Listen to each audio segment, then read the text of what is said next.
sekali pertanyaan kan ya, kira-kira tuh cacar itu apa sih, bagaimana sih, menularnya gimana sih, ya nggak Bu? Tanda-tandanya bagaimana sih? Terus yang banyak pertanyaan lagi Bu Dokter, kira-kira kalau sudah terkena cacar nanti bisa kena cacar lagi nggak sih gitu ya Bu ya? Sama saya juga punya anak sekolah, jadi kecemasan kita sama, sehingga ketika dari sekolah ini Bu Puji menyampaikan ayo kita bahu-membahu, kita bersama-sama, tujuan kita adalah untuk kesehatan anak-anak kita sebagai generasi penerus bangsa. Baik, tanpa berpanjang lebar, monggo nanti ada dua materi ya Bu ya. Materi yang pertama tentang cacar air, makanya tadi Pak Ketua Komite, Bu, tema acaranya apa ya Bu hari ini ya? Udah, tema acaranya kita diskusi aja, kupas tuntas lah tentang cacar air. Tapi kalau misalnya Bapak dan Ibu ada pertanyaan lain selain cacar air, boleh gitu ya. Monggo nanti tentang penyakitnya bersama Bu Dr. Salma. Nanti pencegahannya apa sih yang bisa kita lakukan supaya harapannya kan nggak terjadi lagi ya Bu ya, supaya tidak terjadi lagi. Nanti ada Mas Dias. Monggo Dokter, silakan. Assalamualaikum warahmatullahi wabarakatuh. Apa kabar semua ibu-ibu yang ada di sini? Sehat? Alhamdulillah. Oke, langsung saja ya.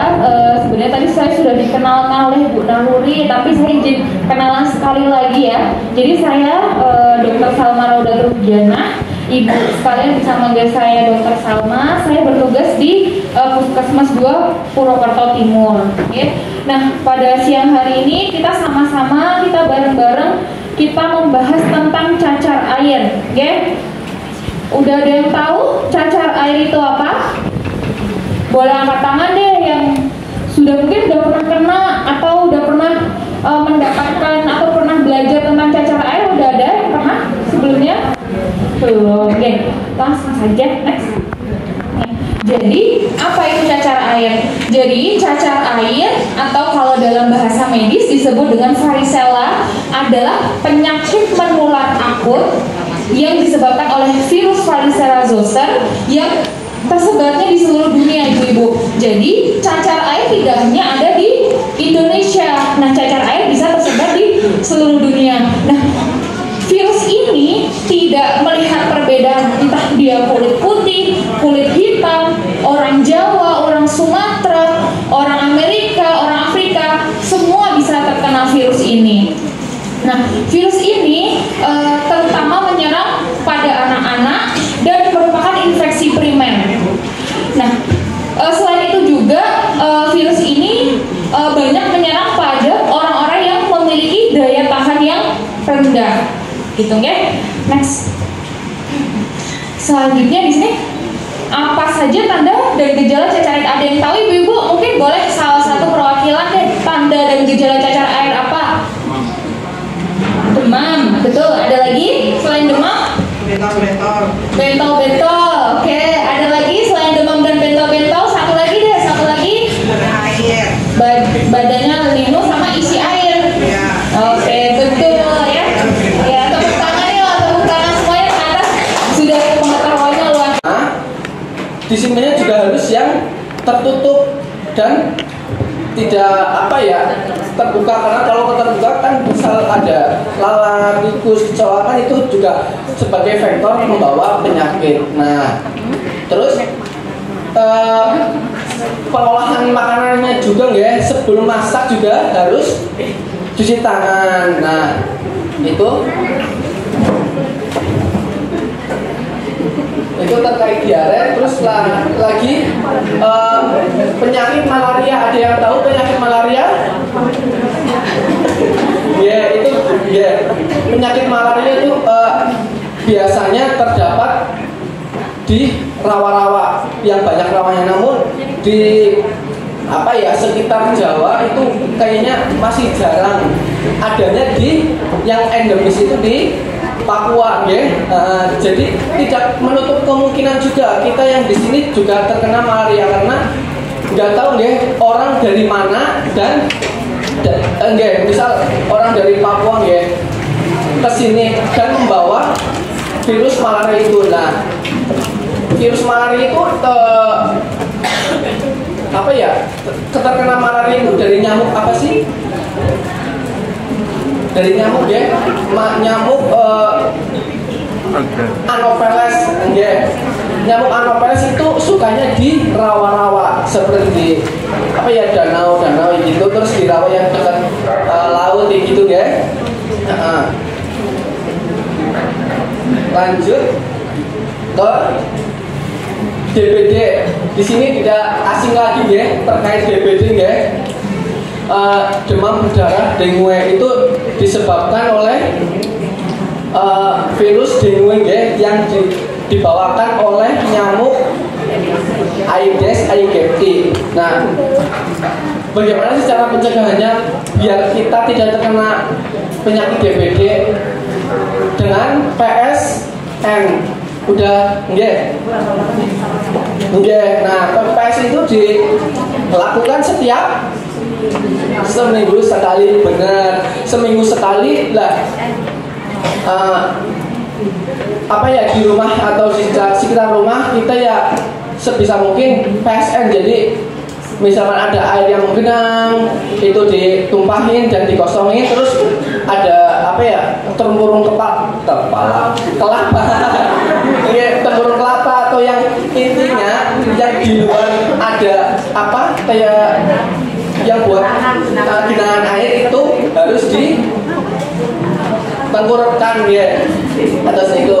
Nah, nyamuk Aedes aegypti itu sukanya di jam berapa? Ya, di air yang bersih ya, tidak di air yang kotor. Biasanya di jam berapa aja udah tahu? Di pagi hari dan sore hari. Kalau dari pagi itu misal dari jam 7 sampai jam 9 atau jam 10. Nah, kalau sore dari jam 4 sampai mau maghrib.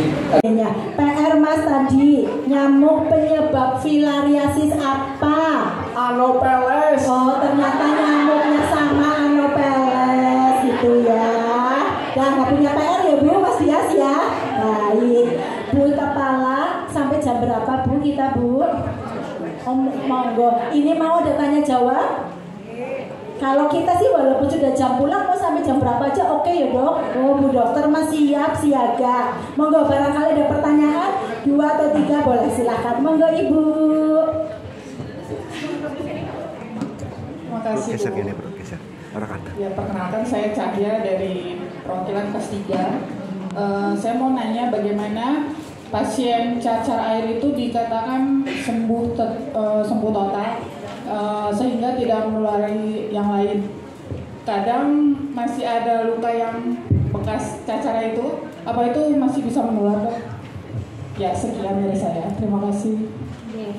Ibu-ibu sekalian, saya mungkin langsung satu-satu boleh. Jangan lupa ya, kalau nggak langsung aja ya Dok. Ya. Jadi pertanyaannya dari Bu Cahaya, terima kasih atas pertanyaannya, bagus sekali. Jadi untuk penderita cacar sampai kapan gitu ya dia dikatakan sembuh, dan sampai kapan dia bisa menularkan? Jadi penyakit cacar itu bisa menular 1 hingga 2 hari sebelum munculnya plenting, hingga semua plenting mengering dan tidak ada plenting yang baru. Jadi kalau misal ada putra-putrinya ibu sekalian yang dia sedang terkena cacar, terus tinggal bekas lukanya, semua plentingnya sudah mengering, tidak ada plenting baru yang muncul, berarti insya Allah itu sudah tidak infeksius atau sudah tidak menularkan gitu. Namun nah yang susah kan mulainya ya 1 sampai 2 harinya itu kapan gitu kan, yang jadi pertanyaan kan susahnya yang awalnya.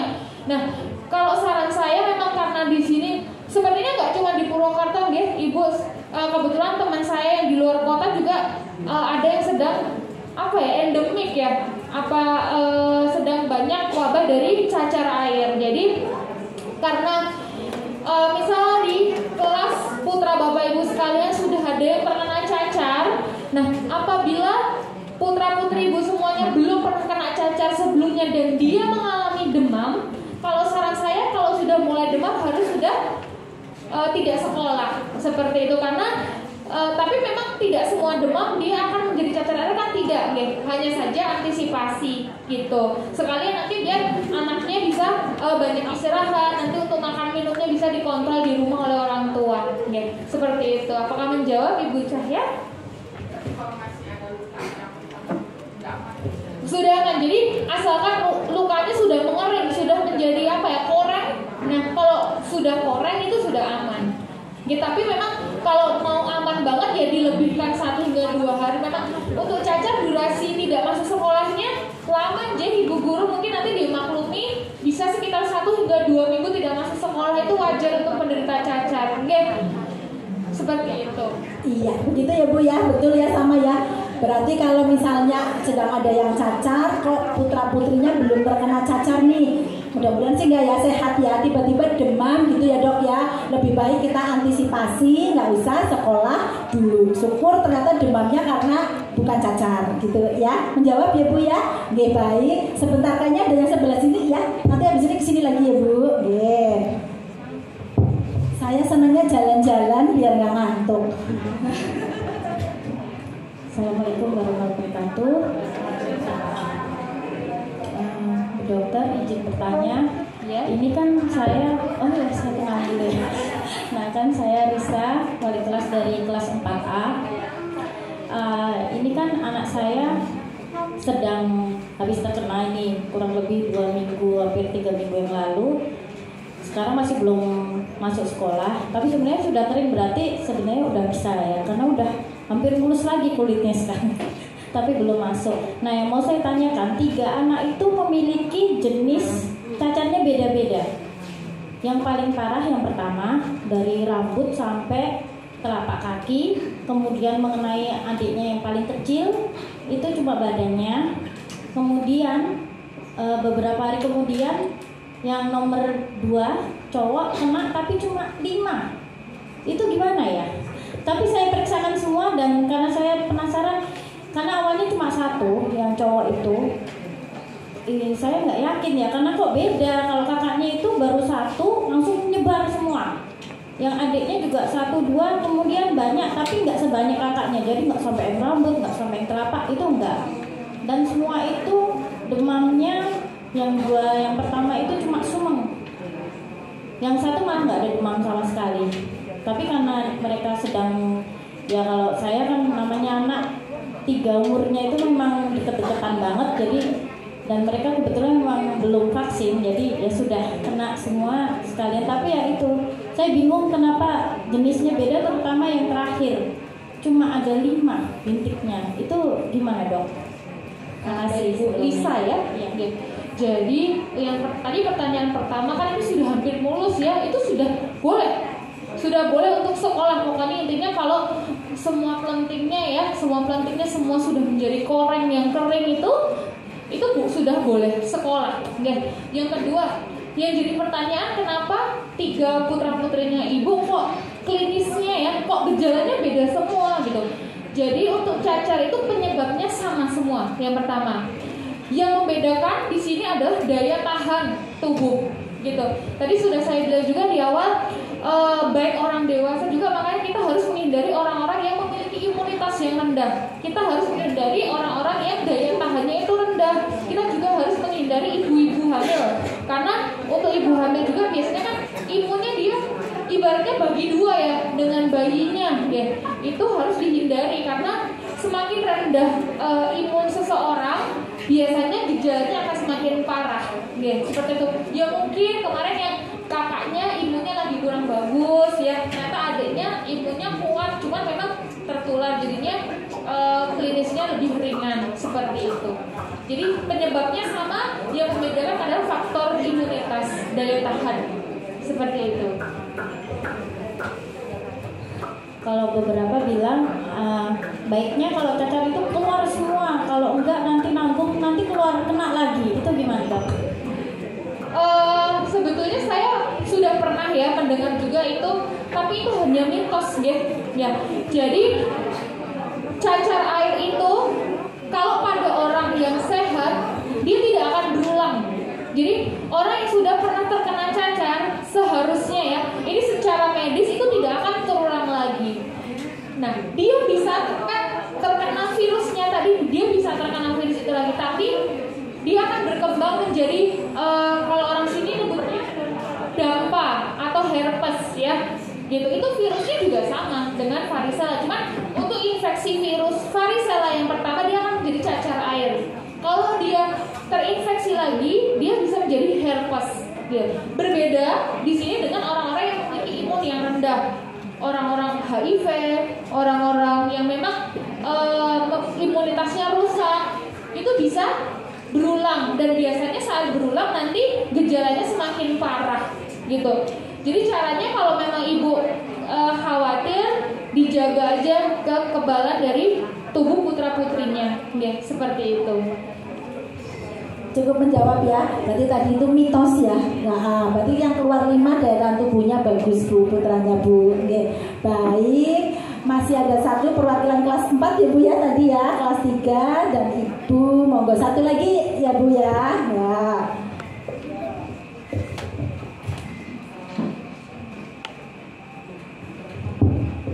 Assalamualaikum warahmatullahi wabarakatuh. Waalaikumsalam warahmatullahi wabarakatuh. Perkenalkan, saya Mama Kirana dari kelas 5A. Izin bertanya Bu Dokter. Ini saya mau bertanya sekaligus sedikit bercerita, karena memang ini kasus nyata yang terjadi di kelas saya. Iya. Ya. Bisa dibilang wabah cacar ini paling banyak di kelas kami, Bu. Ya. Anak-anak kami itu ada 19 anak yang tertular. Awalnya hanya satu anak. Itu gejalanya waktu itu demam, pulang sekolah, terus ketika sore harinya baru kelihatan keluar bintik-bintik melenting. Terus ke dokter, dikasih obat dan surat dokternya 1 minggu. Nah 5 hari malah 5 hari ya, sampai hari Jumat, karena hari Senin depannya itu sudah masuk lagi. Orang tuanya berpatokan kepada surat dari dokter itu ya. Tetapi kan belum tentu itu si cacarnya itu sudah sembuh dok. Nah kemudian anak itu masuk seperti biasa. Tidak lama, selang mungkin beberapa hari, tidak ada 1 minggu, itu langsung menular. Kami juga tidak tahu ya, qadarullah ya dok, namanya sakit itu ya. Kami tidak tahu, cuman awalnya seperti itu. Langsung menularkan ke anak 5, terus bertambah menjadi 8. Yang 8 anak ini sudah mau sembuh, menularkan sampai ke 10 anak. Nah, yang jadi pertanyaan, untuk anak yang pertama itu kira-kira memang sudah sembuh atau bagaimana ya dok ya? Atau mungkin ada kemungkinan memang itu belum sembuh, terus dia masuk sekolah hanya karena memegang surat dari dokternya ini sudah boleh masuk kok. Gitu. Terima kasih dokter. Baik, terima kasih kepada Mama Kirana untuk pertanyaannya. Ya, jadi dari hal yang sudah diceritakan tadi, ya, sebetulnya saya tidak bisa bilang anak itu sudah sembuh atau belum. Ya, karena kenapa? Karena saya tidak melihat secara langsung anak itu bagaimana. Memang seharusnya ya secara medis, selagi lentiknya itu masih ada yang basah, apalagi masih ada yang berisi air, itu tentu masih menularkan, gitu. Ya, jadi ya saya tidak bisa bilang anak tersebut sudah sembuh atau belum. Nah, tapi kenapa yang tadi yang cerita yang kedua adalah belum sampai 1 minggu dia sudah menularkan, ya, seperti itu pertanyaannya. Karena memang cacar air bisa menularkan sebelum dia muncul pelenting, ya, 1 hingga 2 hari muncul pelenting. Makanya tadi saya sarankan untuk semua di SD ini ya, terutama karena banyak yang terkena cacar, kalau sudah mulai demam, istirahat sekolahnya, gitu. Karena barangkali dia sudah masuk ke fase infeksius, ya, seperti itu. Karena bisa jadi yang 5 anak lainnya hingga 10 anak lainnya sebenarnya dia sudah tertular lama, karena kan masa inkubasinya, masa virus itu bersarang di tubuhnya manusia sampai dia muncul gejala adalah 2 minggu, sekitar 1 hingga 2 minggu. Jadi kemungkinan dia sudah tertularnya lama. Jadi tapi muncul gejalanya adalah, nah kebetulan pas waktu bareng 1 anak ini sudah masuk Nah, seperti itu. Jadi menurut saya sudah tertularnya sudah jauh-jauh hari, tapi munculnya kebetulan pas bebarengan sih anak satu ini masuk gitu. Pertanyaannya kalau sembuh atau belum, saya tidak bisa bilang bahwa itu sudah sembuh atau belum. Yang menjadi patokan itu tadi, kalau semua printingnya sudah kering, sudah tidak ada airnya, sudah boleh masuk gitu. Jadi bisa ada kemungkinan memang anak yang pertama itu menularkan ya dok ya? Sangat bisa, karena memang cacar air itu sangat ini. Karena sekarang SD sudah tidak pakai masker ya, sudah tidak pakai masker. Jadi memang karena kan virus varicella ya, virus cacar air itu menularnya lewat cairan hidung, cairan mulut seperti itu. Jadi memang sangat menular gitu. Ada kemungkinan besar dia tertular dari satu anak itu atau justru dari kelas lain gitu. Karena kan kalau anak itu kan biasanya kita bergabung dengan anak-anak kelas lain ya, kita bermain bersama. Nah, kita tidak tahu siapa yang menularkan, tapi ya kemungkinan besar tertular dari orang sekitar seperti itu. Sama-sama. Boleh? Oh, ini mungkin ada tambahan dari sini. Mbak gimana? Monggo, sudah cukup jelas ya ibu-ibu semua ya.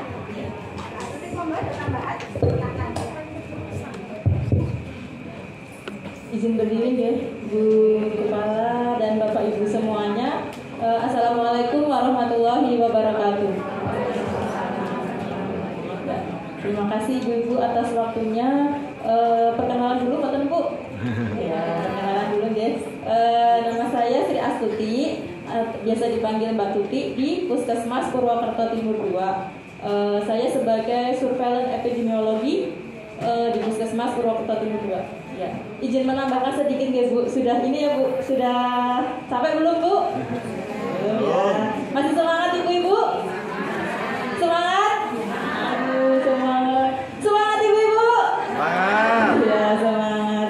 Iya, izin menambahkan sedikit aja ya Bu, nggak lama-lama Bu. Iya, sangat menarik ya Ibu tentang cacar air. Nah, dari saya sebagai surveillance epidemiologi, sebenarnya ada 3 hal yang harus diperhatikan dalam penularan penyakit. Apa aja Ibu-ibu 3 hal itu? Kalau tadi kan cacar air kan penyakit menular ya. Nah, penyakit menular itu disebabkan karena 3 faktor. Ada yang tahu Bu? Apa aja Bu? Apa aja? Ada yang tahu Bu? Tapi saya nggak punya door prize Bu, kalau nggak bisa jawab. Oh, senang-senangnya nambah Bu. Iya, yang pertama tadi yang udah disebutkan sama dokter Sama adalah agen atau virusnya. Nah, tadi kan ada virus apa Bu? Masih ingat Bu? Virus apa? Iya, varicella. Nggak ngantuk ya Bu? Iya, tadi ada virus varicella. Ada namanya agennya. Itu agen atau pembawa virusnya atau virusnya. Tadi ada virus varicellanya. Terus ada apa lagi Bu yang kedua Bu? Ada host atau manusianya yang terpapar. Ya, ada virusnya, ada manusia. Nah, manusia yang seperti apa yang akan terpapar? Yang terkena kira-kira Bu? Iya, yang imunitasnya rendah. Seperti itu ya. Nah, untuk meningkatkan agar tidak terpapar virus itu kan harus meningkatkan imunitas. Bagaimana cara meningkatkan imunitasnya? Iya, makan makanan yang bergizi, menjaga kebersihan tadi ya, seperti yang dicontohkan sama Mas Dia, cuci tangan dengan 6 langkah, menggunakan sabun di air mengalir, terus mengonsumsi makanan dengan gizi yang baik dan seimbang. Nah, anak-anaknya putra-putri Ibu kalau pagi sarapan apa enggak? Sarapannya pakai apa? Pakai mie? Tergantung. Dari ibu-ibu apakah sudah memenuhi gizinya anak-anaknya apa belum, putra-putrinya? Dari proteinnya, karbohidratnya, terus dengan lemaknya apakah sudah seimbang? Dengan vitaminnya, seperti itu ya. Itulah mengapa manusia menjadi host. Karena kalau semakin rentan tubuh manusia itu akan semakin mudah terpapar dengan penyakit. Tidak hanya cacar air Bu, banyak sekali penyakit yang menular. Ada tadi demam berdarah, malaria, ada lagi campak. Itu kan juga penyakit kulit yang sangat menular, ada hepatitis, ada diare, banyak sekali ya Bu. Makanya dari sekarang dari ibu-ibu mohon diperhatikan untuk makanan anak-anaknya, putra-putrinya nggih. Kalau jajan di kantin, jajan di sekolahan, apakah sudah diperhatikan? Ditanya, tadi jajan apa, makan apa, seperti itu. Karena betapa pentingnya gizi anak sekarang, seperti itu nih. Sekarang saya sendiri juga, wah, jajannya banyak banget yang kayak gitu ya Bu, warnanya merah, seperti itu, gitu. Apakah itu sehat untuk anak-anak, seperti itu? Tidak harus, wah, makan yang bergizi untuk kecerdasan apa? Yang penting sehat dulu, gitu nih Bu. Seperti itu. Nah, yang kedua kan tadi ya, ada virusnya, ada manusia yang terpapar, terus ada apa lagi? Ada lingkungannya. Nah, lingkungan tempat tinggalnya seperti apa? Nah, apakah kalau tadi kan dijelaskan sama dokter sama ya, sangat mudah sekali menular. Ada yang udah kena cacar, terus menyentuh remote, peralatan rumah tangga, seperti itu. Nah, itu sudah dibersihkan apa belum? Seperti itu. Mencuci bajunya seperti apa? Terus rumahnya dibersihkan menggunakan apa? Antibakteri apa tidak? Seperti itu. Terus tadi ya, lingkungan sekolahnya memang betul harus diperhatikan. Jika ada teman-temannya yang sakit, demam, batuk pilek, seperti itu. Lingkungannya memakai masker apa tidak? Juga harus diperhatikan. Jadi intinya penularan penyakit itu disebabkan oleh 3 hal itu nih Ibu. Ya, bisa dipahami nih Ibu? Ada yang ingin ditanyakan? Sudah cukup? Ya, mudah-mudahan Ibu semua sehat ya, anaknya juga sehat. Semoga yang sedikit ini saya sampaikan bisa memberikan manfaat. Terima kasih, mohon maaf apabila ada kesalahan. Wassalamualaikum warahmatullahi wabarakatuh. Oke, saya kembalikan ke Bu Nahuri. Terima kasih Mbak Astuti. Ya, ada 3 tadi ya Bu ya, sudah dicatat Bu. Sudah, nanti kalau saya ngomong lagi tambah lama lagi. Bagian depan tadi sudah ada pertanyaan 3. Sekarang ke bagian yang di belakang, barangkali ada yang mau ditanyakan Bu? Cukup? Cukup. Tengah sini cukup Bu? Cukup? Oke, soalnya kayak depan ada yang ngacung lagi, tapi mau sampai jam berapa Bu? Satu lagi boleh ya? Kalau saya sih nggak apa-apa ya Dok ya, dokternya sangat baik hati, jam berapa aja boleh. Wabarakatuh.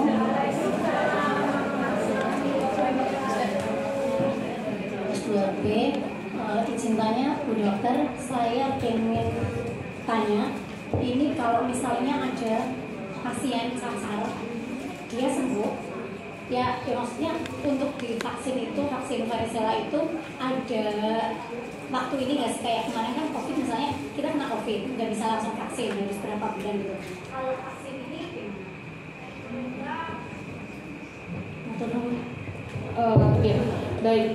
Jadi kalau untuk seseorang yang sudah terkena cacar air atau varicella ya boleh ya, kalau mau vaksin itu adalah boleh ya. Tujuannya adalah untuk memang pencegahan perkembangan karena memang untuk varicella sendiri si virusnya itu tetap berkembang, tetap bersarang di tubuh kita. Ada namanya ganglion saraf ya, ada di sistem saraf kita, dia menetap di situ yang suatu saat kalau imun kita dia drop, dia bisa kambuh lagi gitu. Nah, kambuhnya tapi berbeda bentuknya, seharusnya seperti itu, kecuali memang pada orang-orang yang tadi ya imunnya rendah, pada ibu hamil juga bisa. Nah, kalau mau vaksin lagi memang kalau untuk jaraknya ya, kebetulan kok saya belum mencari yang teori yang